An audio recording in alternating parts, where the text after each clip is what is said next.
Una po, kapag nakakita tayo ng taong biglang nawalan ng malay, nag-collapse, or taong nakahiga sa isang lugar na hindi naman area or hindi naman lugar na dapat nandoon siya. Ang una agad nating aalamin ay yung safety natin.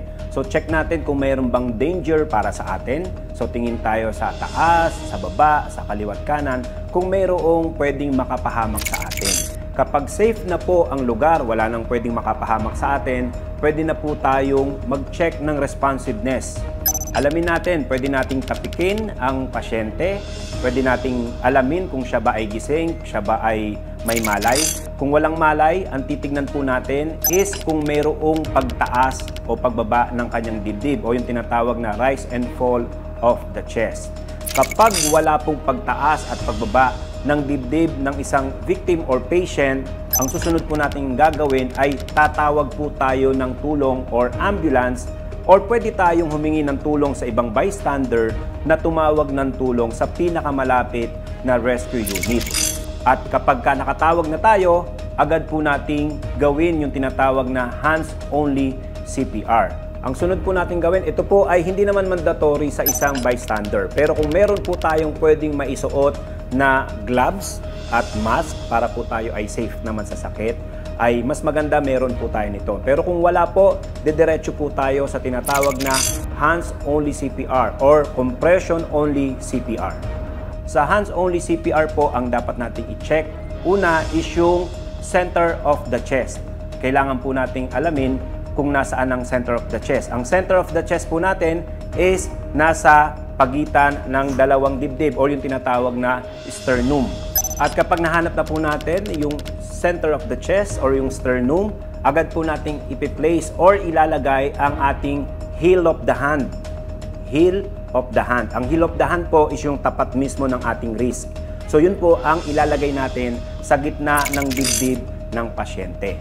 Kapag po na-place na po natin o na-ipwesto na po natin ang ating heel of the hand, magbibilang po tayo ng 2 minuto or orasan natin na sa loob ng 2 minuto ay magbibigay tayo ng tinatawag na chest compression.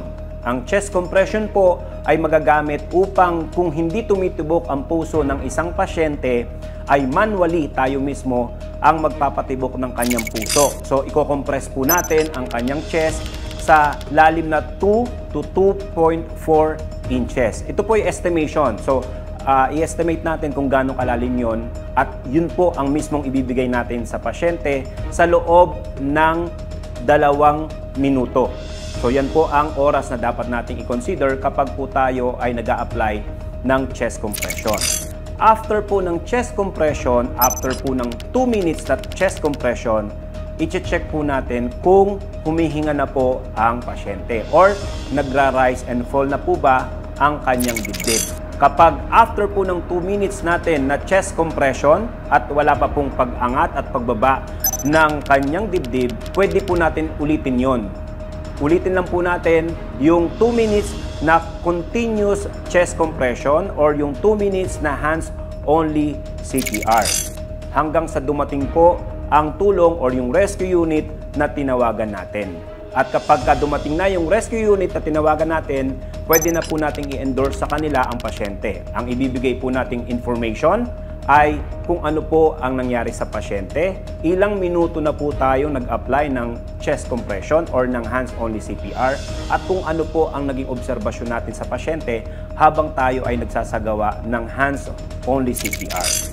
Pagdating din po sa pag-a-apply ng hands-only CPR, isa rin po sa i-consider natin kapag po na-revive na natin ang pasyente, ay gagawin natin yung tinatawag na recovery position, kung saan ang pasyente ay ilalagay natin sa nakatagilid na posisyon para kung mayroon siyang mga laway, may dugo, or anumang pwedeng maka-choke sa kanya, sa pamamagitan nun, pwede pong ma-dislodge or lumabas yung mga pwedeng maka-choke sa pasyente natin. At the same time, gawin po natin ito sa pagkakataon na safe pa rin yung lugar.